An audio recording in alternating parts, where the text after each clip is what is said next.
The ER diagram is a visual representation of a database. You can think of it as a map of the actual database that is going to be created. It helps us understand how different entities in a system are connected and how data flows between them. In simple words, before building a database, we first design its structure, visual design using a ER diagram. Secondly, it helps developers understand how the data is linked inside the database. It shows how primary keys and foreign keys are connected in different tables. Also helps in planning what new data entries or relations can be added in future. Firstly, we need to identify the main entities involved in our database concept, the real world objects we want to store in our data.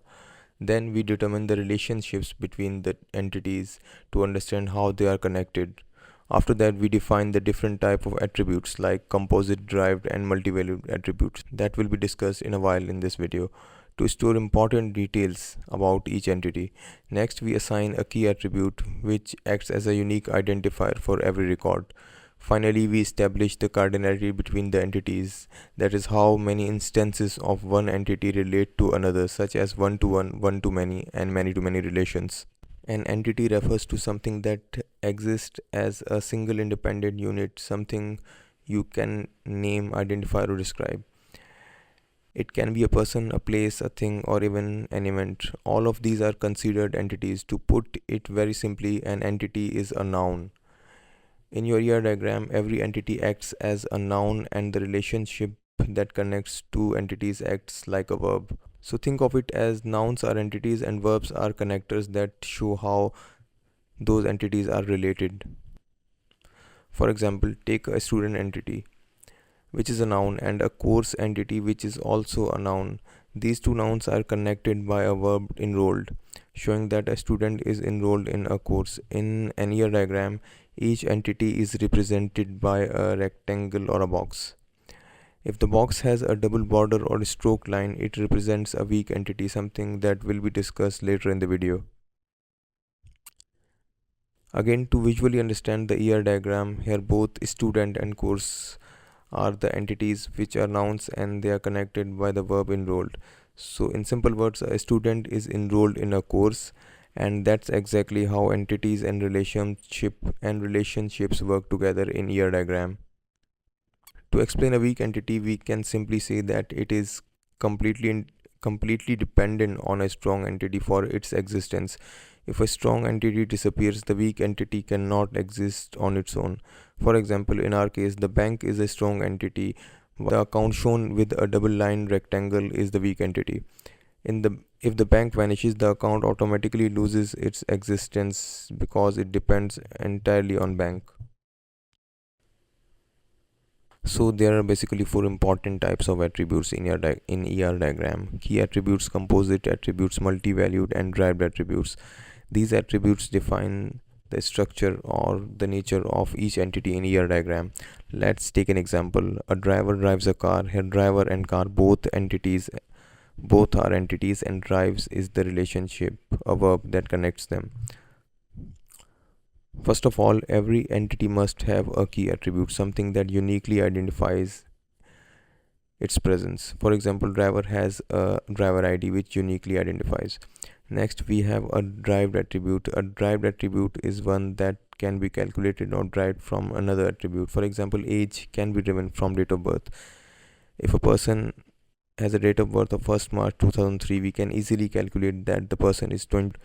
Similarly, if we know the exchange rate, we can calculate rupees from dollars. This is also an example of a derived attribute. Now let's talk about composite attributes. A composite attribute represents a complex attribute that can be broken down into smaller parts.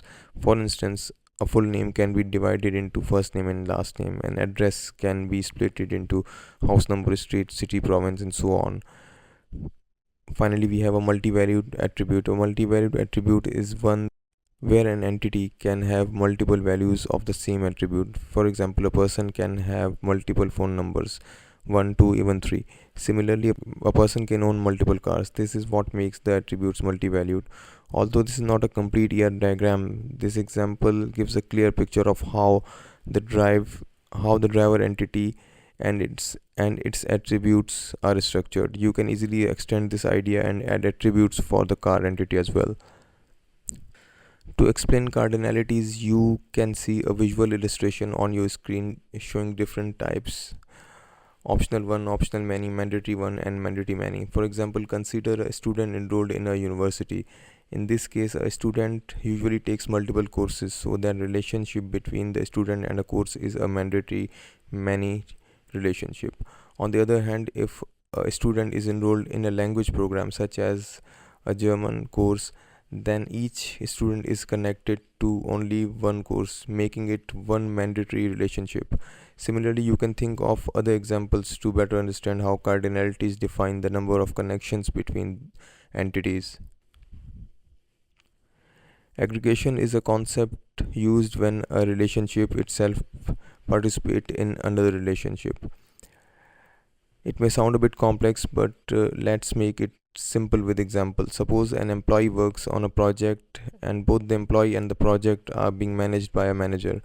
Now, instead of connecting the manager separately to both the employees and the project, we can combine the relationship between employee and project into a single unit. We then connect this combined unit to a manager. This is what we call aggregation, where the manager manages both the employees and the project through a higher level relationship. Generalization in an ER diagram is the process of combining two or more entities that share common attributes into a single generalized superentity. This superentity holds all the common attributes, so we don't have to repeat them for subclass. For example, consider a person entity that acts as a superclass for faculty and a student. The person entity can include attributes like name, address, and phone number, which are common to both faculty and students. However, each student will also have its own unique attribute. For instance, the faculty entity may have employee number and a salary, while the student entity may have a student number and fees. In short, subclass share the common attributes of the superclass but also contains distinct attributes that makes them different from one another. In conclusion, we have covered almost every major aspect of ER diagram. Now, by remembering all these aspects, you will be able to create an ER diagram for any scenario, no matter how simple or complex it may be.